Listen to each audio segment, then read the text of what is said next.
How's it going, everyone? I am Sean Moriarty. I'm Benjamin Walters. Welcome in. Oh, yes. Welcome indeed. Now, first off, you guys know the drill. We've been forgetting this part all season, Ben, at the start of every video.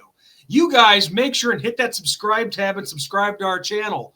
Hit the like button for every video and hit that bell notification so you're always aware of when Ben and I go live or put new content on this channel. You guys know the drill, so start following it, please. Help a couple of Irish brothers out, would you? Now, Ben, we were talking about this off camera before we started rolling, and just to let all of you guys watching know, this isn't going to be just a typical recap of a game. We have so many things to talk about, not just Notre Dame's big win over Boise State. We've got some other things that we want to cover here. And let's start with the one thing. The one thing, and maybe, you know what, maybe I'm reading too much into this. Who knows? You guys leave those comments in the comment section and tell me if I am. But saw the AP polls come out today. We have jumped to number 16. Of course, thanks in part to a couple of big upsets. Penn State going down, which those fans have been talking crap on social media. They can finally shut the hell up about us. Of course, I mean, we have four. Like, I don't even get it. It's like, know your place, okay? Know your place. I mean, come on. We put up a better fight against Ohio State than Penn State did last season, so I don't even want to freaking hear it. Yes. But anyway, yes. You had Texas going down to Florida, which was another big one. So we had some upsets that helped us jump into this spot at number 16. Now, I'm not trying to read too much into the AP poll because that's not the one that counts. We know that. But the AP poll is important. Right. It's a precursor. It's a precursor to where you start in the college football playoff poll that come out in November, I believe. Yeah. So, this is big for us. And I think it's safe to say, Ben, that in a way, we kind of control – well, this isn't in a way. We do control our own destiny. But all I'm saying is things have changed. That chance of us making the college football playoff if we went out has started to look more realistic. Or am I reading too much into that? Yes. Yes, I'm reading too much into it? No, you're not reading too much into it because, I mean, here's the other thing that happened, okay? There were some monumental upsets, but then there were also some very big victories, and A&M and Miami both looked really, really good over the weekend. That's true, too. That bodes well for the Irish. So that's kind of where I'm at with stuff. Ohio State's number one. I don't agree with it. I think Miami should be number one, in my opinion, because they have had better wins, if you will, than Ohio State and Oregon. And they're in the third spot behind Ohio State and Oregon. Ohio State beat Texas. Okay, Texas just lost to Florida, so that victory isn't looking as good. Oregon beat Penn State. Penn State just lost to UCLA. That victory also doesn't look so good. So I feel like Miami deserves the number one spot with the victory over Notre Dame and a victory over Florida State. So there you go. But yeah, I think that it's a good step in the right direction for the Irish.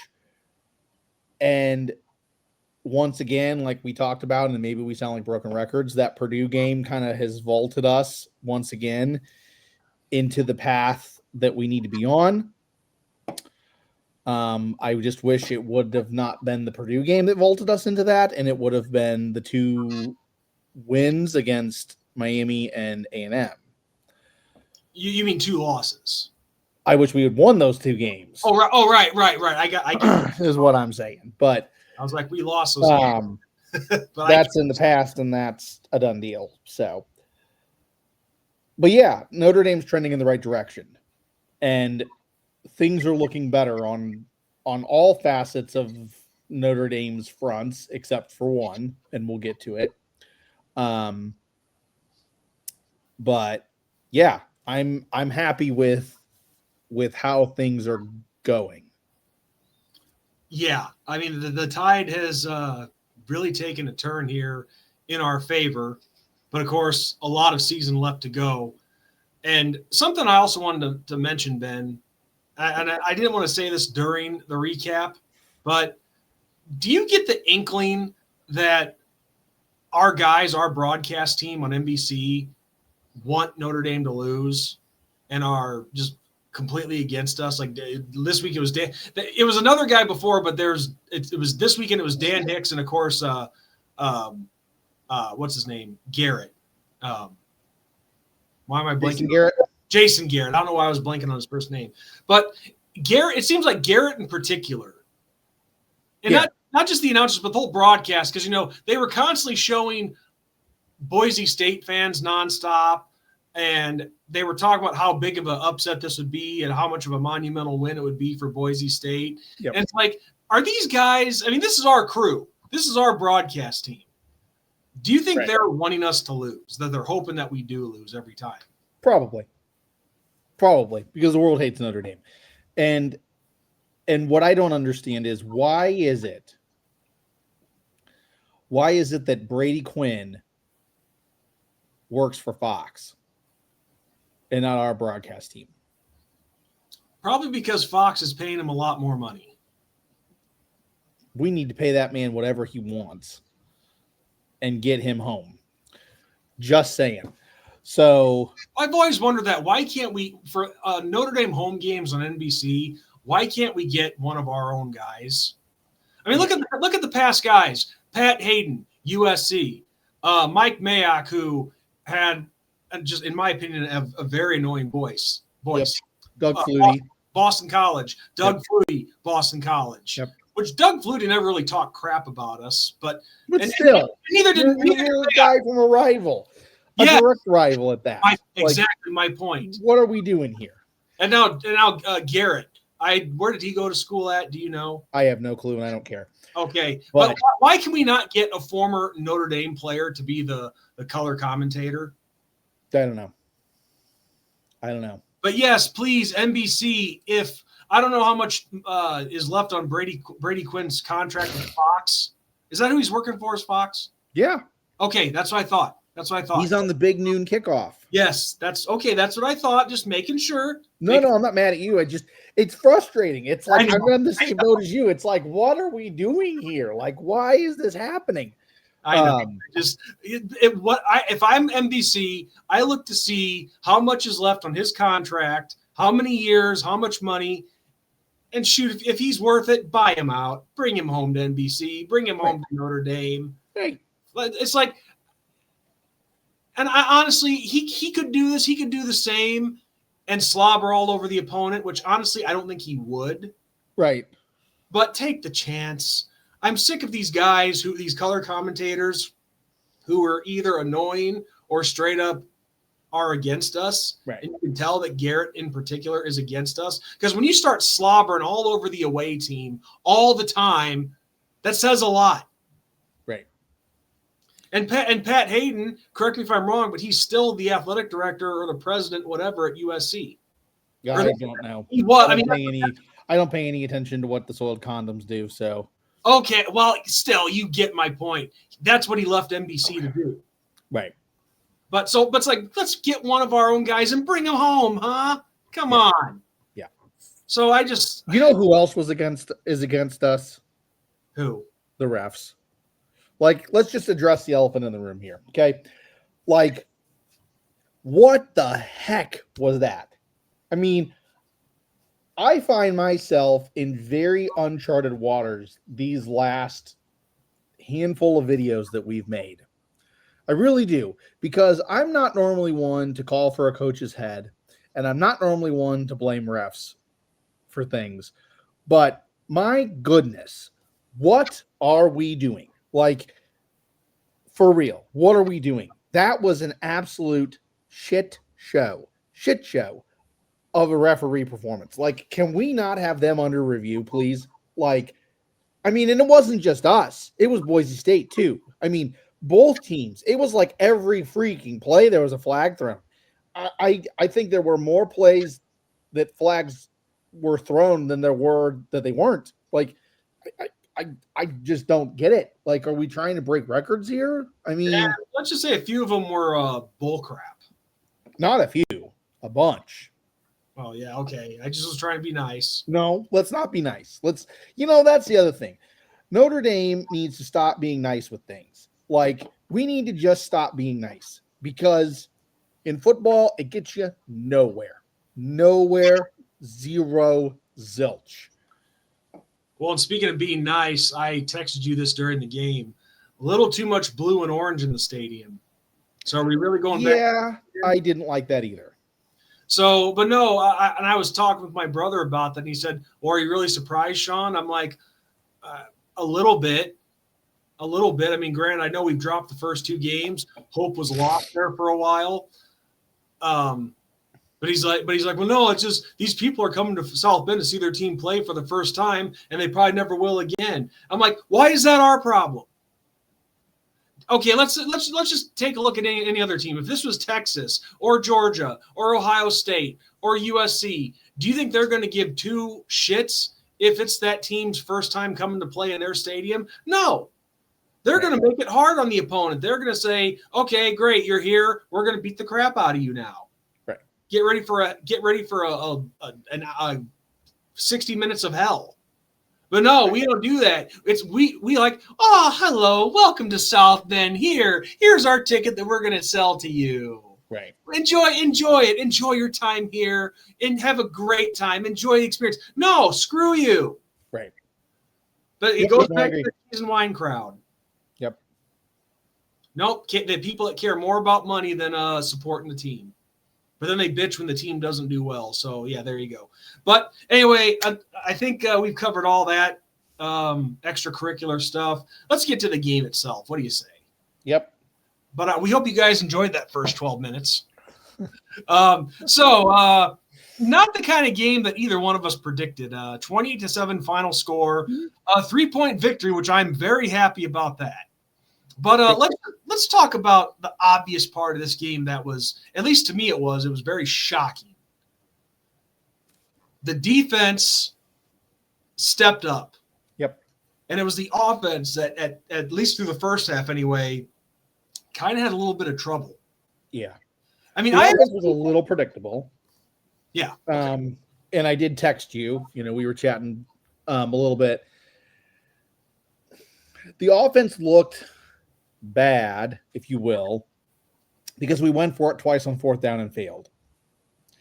And if we hadn't, I don't think it would have looked as bad. But yeah, I feel like things were very, very predictable. And one of them on that fourth down was when Love went right up the middle and Boise State was there to stop it. And it's like we talked about in a previous video. I don't understand why. Boise State ran that play to perfection when it was that time for them, because everybody got sucked in the middle and then off to the races to the side where nobody's at. And I don't understand why we don't do that. You have Jeremiah Love with track star speed and wide receivers with track star speed, and we're not doing that, and we're running right up the middle. Well, and also that's the comment. I don't know if you saw the comment that I made on social media, but I said right on cue, Denbrock doing his cute shit. Did you see how they shifted? Yeah. CJ under center, or yep. I think he was under center, but all I know is Love. He shifts over. Yeah, he's basically a wildcat. Yeah, yes. Yeah, exactly. Denbrock trying to get cute with the bull crap. And see, like, it would have, in my opinion, probably worked if instead of going up the middle, you went off to the side and onto the sideline towards the end zone, like Boise State did with their quarterback when he ran untouched into the end zone. I mean, I don't understand that at all. Well, I just don't get it. But yeah, I mean. And then CJ missing a Pauling wide open. Yeah, CJ Carr was a little off in this game. I don't know what was going on. His passes just didn't look as accurate in this game as they had in the past. Now, on the flip side, though, There was one play in particular that CJ Carr made, and oh my gosh, was it a veteran play? And that was he rolled out and scanned the field and waited for his guy to get open. He knew that he was going to get clobbered, and still made the throw. He makes the throw, gets clobbered, and it's a completed pass. I know. I know. Just incredible. So yeah, that was nice to see. Didn't like seeing him get clobbered, but liked seeing the toughness and like seeing, you make a throw under duress like that is accurate and on time and for a first down. Because we're going to need that when we play bigger opponents. Yes. And you got to remember, too, that even though he had an off day, at least in our eyes anyway, it's still only his 5th game starting. Right. And the good still flashed through in this one. Yep. But Pauling being wide open down the middle. Now maybe I didn't see the whole play. Maybe he didn't get there in time. Maybe he got stumbled. I don't know. Yeah. But all I know is that is a pass that you cannot miss. Right. So going back to the original point, Ben, you're right. We left 14 points off the board. And CJ Carr had one that it wasn't CJ Carr's fault. There were a couple moments that were not on Carr. The other one, I'm blanking on the receiver's name, but it was in the end zone, hit him right in the hands, and he dropped it. Okay, that wouldn't have been Malachi Fields. So, and that would have been touchdown automatically if he caught it. So, it was towards the beginning of the game too. I'd have to go back and watch stuff, but yeah, I mean, it hit him right in the hands. Like, this was not like it was an overthrow. This wasn't an underthrow. This wasn't coming back to it. I mean, this was put on the money as a receiver. You got to make that play. It went right through his hands. I know which one you're talking about. So, the offense would have looked a lot better if that play had been made. So, right. Some stuff that needs work. The other thing that needs work, and the biggest chink in the armor, if you will, was special teams again. Special teams. Like, something that we had so much success with last year, we have had very little success this year. Between missed field goals and muffed punts, fumbles, just hurts. Absolutely hurts. I thought that blocked extra point was going to kill us. So, yeah, like that's just unacceptable. Unacceptable. To be fair, we are without our starting kicker right now. But still, you're right. I'm just being fair. That's all. Still, like, it just that one kick, the extra point took too long to develop. I mean, that was the biggest thing. It's like everything moved in slow motion. The kicker was waiting for the ball. I mean, it's like that's not on the kicker. Like, he can't kick it until it's right there. So, and it was a good hold by Buckner. So, I mean, it just everything moved too slow. That's the nitpick. Flip side, defense. My goodness, have we taken a step in the right direction? Yes. And let me say something real quick, Ben. On the Facebook group, Notre Dame Nation Fight of the Irish, we actually had one bozo complaining about the defense. What is wrong with the defense today? They're looking terrible. I'm like, idiot, what game are you watching? Right. This is the first time I've said this all season, but in that first half, I'm like, what game are you watching? The defense is keeping us in this. Right. They're making plays. And they made plays all day. Yep. I mean, yeah, there were some things that they made some mistakes, yes, but this is next to Arkansas. This is probably the best performance I've seen all year out of our defense. Yes. I mean, this Boise State team comes knocking. They came away with 4 interceptions. Leonard Moore with 2 of them. Yeah. He was hurt too. That's the other thing. Yeah. Like, I mean, comes out that he was hurt and stuff. Like, you're going to make those kinds of plays while you're injured? Good grief. So, the defense, unbelievable performance. I give them credit. Ash is not off the hook yet. No, you're not off the hook. But I want to see what you do against USC. Okay, like, I know, and we can't look past them. We can't. I mean, NC State's next, okay, just to do second game of the 3-game homestand. But we're expected to roll NC State. Vegas odds makers are saying that we're just going to absolutely mop the floor with the Wolfpack. So I'm not saying look past them, not because you can't look past any opponent. I don't care if it's Bowling Green. I don't care if it's Boise State, Alabama, whoever. I expect the defense to play decently well against NC State. Okay, that's the expectation.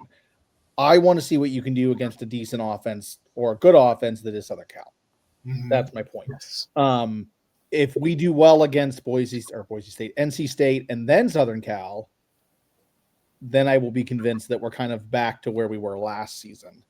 But like I say, a blind hog finds a nut every now and then. So yeah, but step in the right direction.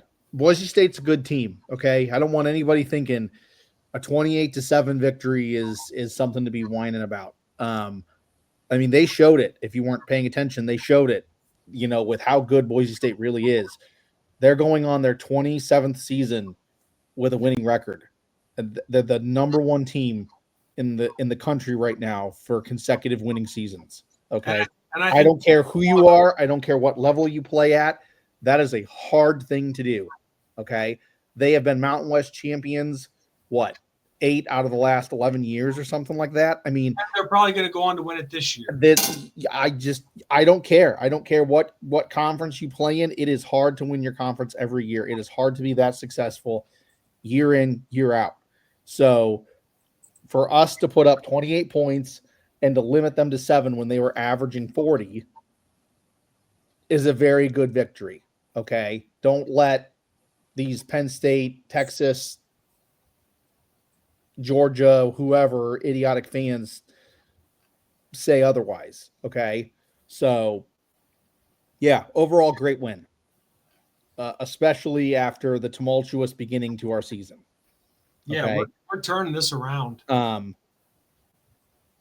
Full circle, it doesn't look as bad now that you see Miami at number 3 and A&M at number 5. Still stinks, Notre Dame. You're expected to win every game. We had our both those games won. Yep. Now Miami not so much a guarantee. That was because that did turn out to be a back and forth affair in the second half of that game. But A&M, we had that 1-1, and we let that slip away for sure. Yeah, but Boise State was good. Nice to see a team that we don't get to see a lot. I like that, as opposed to the usual suspects. On to NC State, and we won't preview or anything, but we cannot take the Wolfpack lightly. We have seen it this season. This has been a very, very interesting season already, and we're only 6 weeks in. 6 weeks, 5 games for us. Pretty much anybody can beat anybody right now. That's what it's looking like. There's only 2 or 3 teams maybe that look like they're above everybody else. So that they're solidified. Right. So yeah, we can't take the Wolfpack lightly. We can't. I'm sorry. Well, I say this all the time, Ben. When you're Notre Dame, you play every single opponent like you're playing the number 1 team. Yep. Hit the gas and don't let off. Yep. All gas, no brakes. Yep, I agree. So was there anything else you'd like to cover? I got nothing. I mean, we could go over numbers, but okay, yeah. I mean, CJ had 2 passing touchdowns. Jeremiah Love another 100-yard day. Jadarian Price, mini Hulk. Yeah, that was an epic touchdown run. My brother made a funny comment yesterday when we were talking. He's like, Sean, do you know how bad it's going to suck if we have 2 running backs drafted? Yeah. But I'd like to But you got to look at the running back room, though. I mean, Williams is good, too. If he wanted to step into the lead back role, he could.